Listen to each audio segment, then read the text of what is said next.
നമ്മുടെ നാട് പല കാര്യങ്ങളിലും ലോക വികസിത സമൂഹങ്ങൾക്കൊപ്പമാണെന്ന് പലപ്പോഴും പറയാറുണ്ട്. പല യൂറോപ്യൻ രാജ്യങ്ങളുടെ ഹ്യൂമൻ ഡെവലപ്മെൻറ്റ് ഇൻഡെക്സിനെ മറികടക്കുന്ന നേട്ടങ്ങൾ കേരളത്തിന് സ്വന്തമായിട്ടുണ്ട്. അതിലാർക്കും തർക്കമില്ല. എന്നാൽ വൻകിട പദ്ധതികളും കാര്യങ്ങളുമൊക്കെ കേരളത്തിൽ നടപ്പാക്കുന്നതിൽ കേരളം വളരെ പിന്നിലാണ്.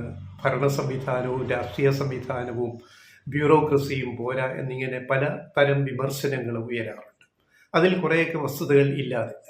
ഇപ്പോൾ വിഴിഞ്ഞം പദ്ധതി വന്നെങ്കിലും അതൊരു വൻകിട പദ്ധതിയാണ്. അതുപോലെ കേരളത്തിന് യോജിച്ച പ്രകൃതിക്കും കാലാവസ്ഥയ്ക്കും ഇവിടുത്തെ ജിയോഗ്രഫി ഭൂമിശാസ്ത്രത്തിനും യോജിച്ച വൻകിട പദ്ധതികൾ വരുന്നില്ല എന്നൊക്കെ പല പരാതികളുണ്ട്.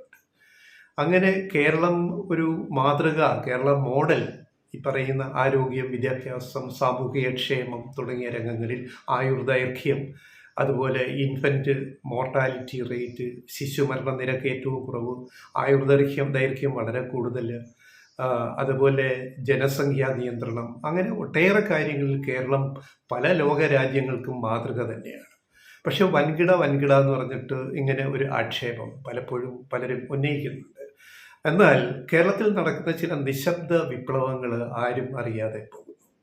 അതായത് അടിസ്ഥാന മേഖലയിലെ പാരമ്പര്യേതര വികസിത സൂചികകളിൽ രംഗത്ത്, ഉദാഹരണം പറഞ്ഞാൽ വൈദ്യുതി ഉൽപാദന രംഗത്ത് പാരമ്പര്യേതര ഉറവിടങ്ങൾ കണ്ടെത്തി വികസിപ്പിക്കുന്നതിലും വൈദ്യുതി ഉൽപാദനം ഗണ്യമായി വർദ്ധിപ്പിക്കുന്നതിലും കേരളത്തിൽ ഒരു നിശബ്ദ വിപ്ലവം നടന്നതിൻ്റെ ഫലം ഇപ്പോൾ നമ്മൾ കാണുന്നുണ്ട്.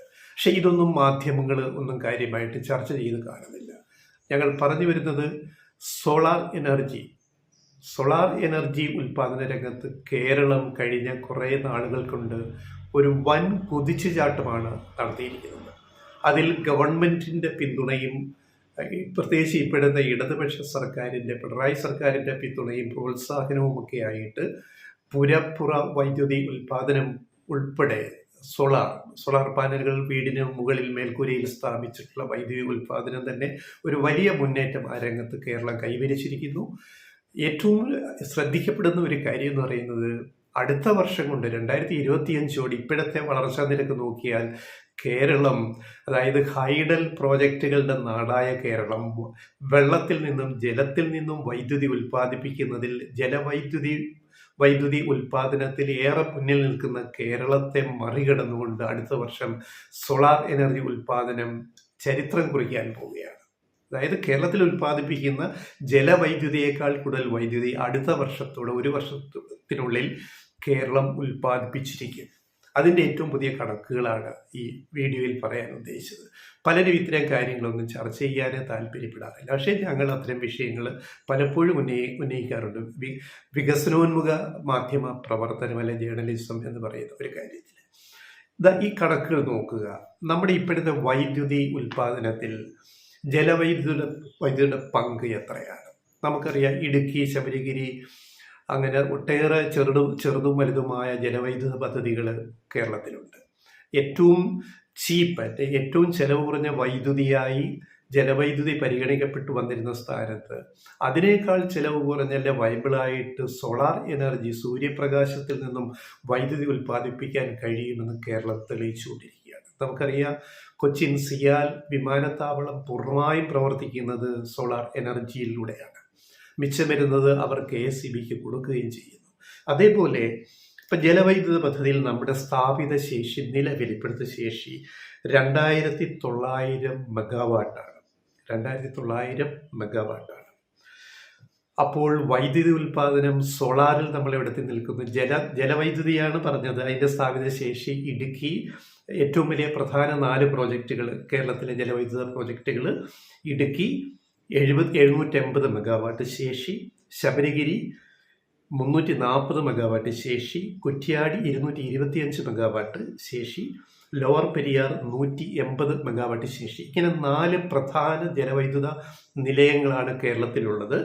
അവരുടെ ടോട്ടൽ ഈ 4 നിലയങ്ങളിൽ ഉൽപ്പാദിപ്പിക്കുന്നത് 1525 മെഗാവാട്ട്. കൂടാതെ ചെറുകിട ജലവൈദ്യുത പദ്ധതികളിൽ നിന്നുകൂടി ചേർക്കുമ്പോൾ കേരളത്തിൻ്റെ ജലവൈദ്യുത പദ്ധതിയുടെ വൈദ്യുതി ഉൽപാദനം 2090.30 മെഗാവാട്ട്.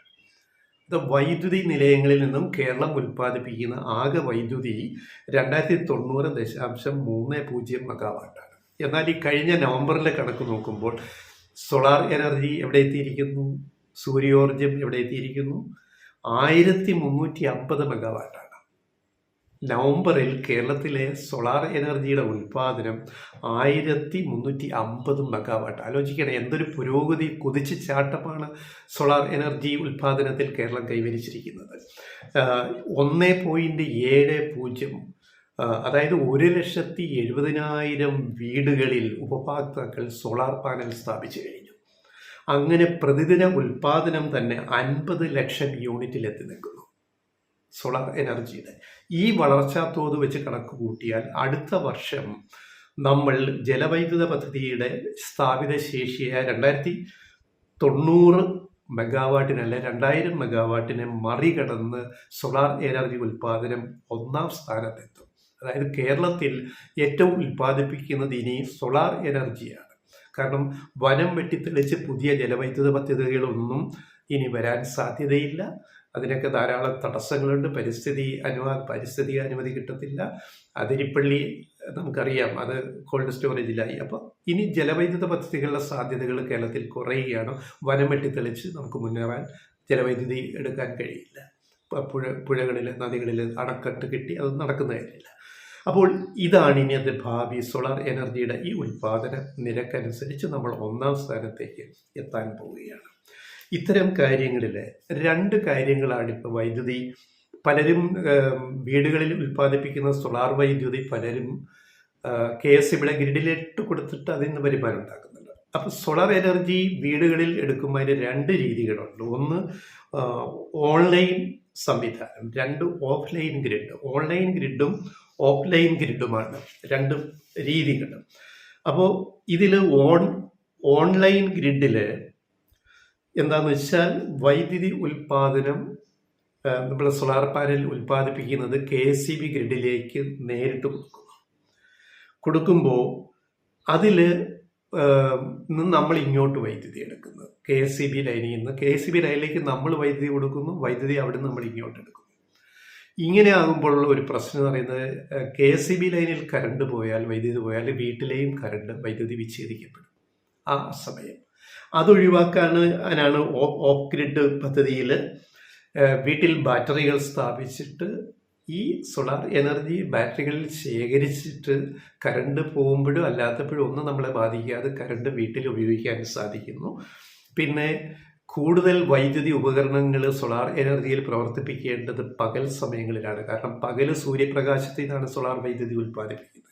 അപ്പോൾ അയൺ, അതേപോലെയുള്ള തുണി തേക്കാനുള്ള അയൺ ചെയ്യുക, അല്ലെങ്കിൽ മറ്റ് മോട്ടോർ പ്രവർത്തിപ്പിക്കുക, അങ്ങനെയുള്ള ഇലക്ട്രിക് ഉപകരണങ്ങൾ പകൽ പ്രവർത്തിപ്പിച്ചാൽ തന്നെ സോളാർ എനർജി ഉപയോഗത്തിൽ കുറേ ശാസ്ത്രീയത കൊണ്ടുവരാൻ പറ്റും.